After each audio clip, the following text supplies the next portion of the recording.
Good morning, Coach. Good to see you. How are you? Welcome to HSBN Media Days. Please introduce yourself and the players that you have here today. I'm Coach Peter Serta. This is Senior Brian Ramos, Junior Gavin Davidson, and over there is Senior Christopher Keltz.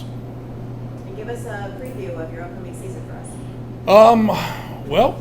It should be a good one. For the first time, we got depth at every position. We have depth at pitching. We're still young, but we have enough upperclassmen to set our chemistry right to go out there and do a good job on the field. Coach, you guys finished the season pretty strong last year after a little bit of a shaky start. Is that right? Yes. Yeah. Talk about, and players too, just talk about a little bit what that momentum building towards the second half. Is that something that can carry over at the start of this season? Well, you two are returners. All three returners. Go ahead. There you go. So at the beginning of last year, we were a little shaky. Our chemistry wasn't 100%. But towards the end of the season, we connected really well, and we actually had a great winning streak going on. So overall, I think we can definitely carry it over. And I think we have a great shot at winning districts and even going deep into the playoffs. That's the goal. So.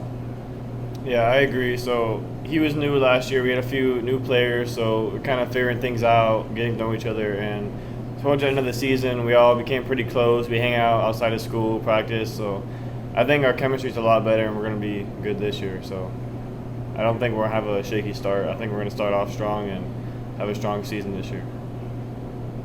Was there something specific that made the chemistry start to click, or was it just spending more time together as a team? I think just spending time in school, out of school, just hanging out, just getting to know each other better, and just figuring out how each other is and stuff like that. I think just spending time, that helped us. And you mentioned that there were new players and maybe the team was still getting to know each other. And this year, is a lot of the team returning? You all familiar with each other? Yeah, we have two new transfers, and we've already connected good with them. Some of us knew them previously, so that helps. So it's not like they're brand new. So I think we're all pretty good this year. So what's the advantage of having a team that's familiar with each other as opposed to last year? I think it helps us have each other's back and pushes ourselves to just play hard for each other and just give it all you have. So. Coach, the districts are a little different this year. Is that something you guys are looking forward to? Oh, for sure.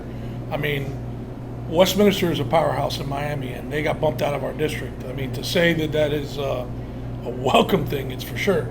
I mean, however, this season we also have probably the best team we've had. So if there was going to be a chance for us to give Westminster a run, it would be this year.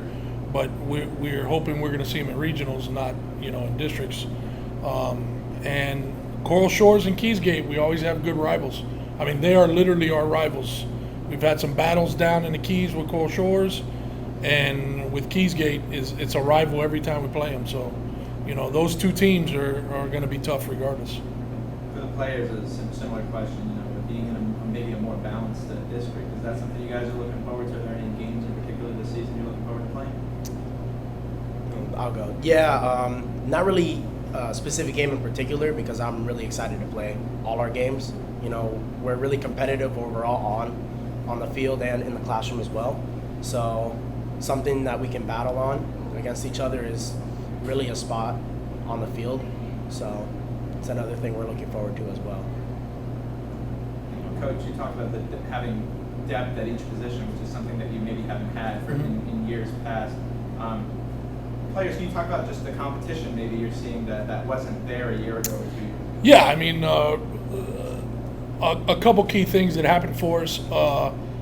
We had a kid that moved down from the Boston, Massachusetts area, came to our school. We had a kid came from California, came to our school.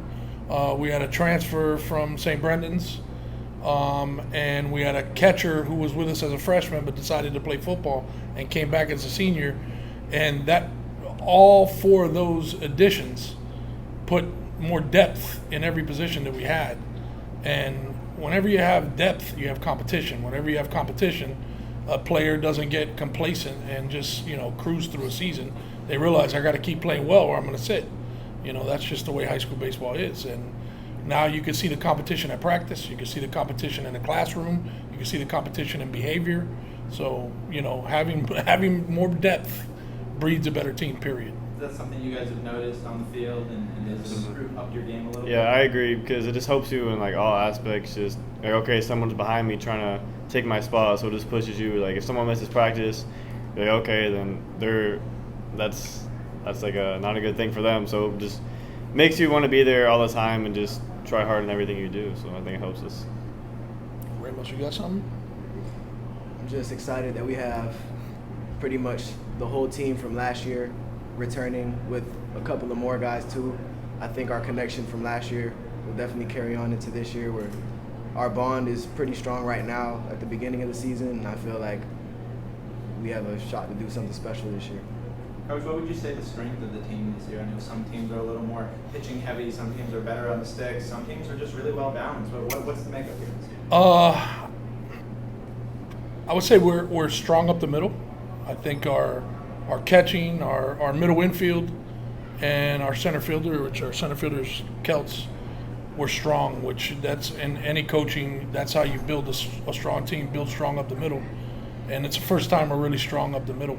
And our pitching depth. I mean, we've battled through seasons with four pitchers, Now we have 8 or 9. So it's a lot easier to battle when you got 8 or 9 than it is when you got 4, What's going to be the key this season to putting together a successful season by your standards? I think the key is for my players to play baseball the way it's supposed to be played. Meaning, if we got a bunt situation, that's what I'm preaching to them. We got a bunt. If it's a hit and run situation, we got a hit and run. In other words, they got to play unselfish. They got to play team baseball first. And then in the Instagram age, there's a lot of selfish high school baseball players, and I think this group of guys I got are buying into it. And if they completely buy into it, and we go out there and do what we need to do, I think we're gonna have a special season. Players, you talk about that a little bit. Coach said it's a social media world, right? You've got the Max Clarks of the world out there on Instagram and stuff like that. And how do you remain humble and keep it this way? I think just playing within yourself. I mean, some guys are blessed with throwing 90 at 13 years old and this crazy stuff, and not everyone's gonna be able to do that. So I think just helping your team out, that'll make a better impact than you trying to boost your numbers and do all this crazy stuff that you're not capable to do maybe now. But I think just listening to what our coach says and playing the game how it should be played, playing small ball when you need to, and just helping your team out the best you can. Mm-hmm. And I totally agree. Like, who doesn't want to hit 6 home runs in 4 games, But sometimes you got to be realistic with yourself, and you have to know what your job is on the field. So our job is to score as many runs as we can, doing the little things, putting bunts down, hitting runs, little situations. And if we do have a home run scenario chance, sometimes we'll risk it. But at the end of the day, we need to stay humble and we need to do our job. So, Coach, sum it up for us. What can we expect from your ball club this year? Well, we have some team goals. The team goal is to at least reach 15 wins for the first time ever for us. District championship is a goal that I set for them. And I think it's all attainable. I think, and academically, I mean, one thing nobody knows about our players are our GPAs are very high. I mean, in the classroom, our kids excel. So we have to accomplish all those things on the field with the GPA in the classroom remaining the same. So, we have a lot of 4.0 guys. We got a lot of 3-point-something guys, and we have very few 2-point-something guys. So, they have to maintain the classroom along with on-the-field stuff. So. All right. Well, thank you for being here today, and we wish you the best of luck for your season, and we'll see you on the field.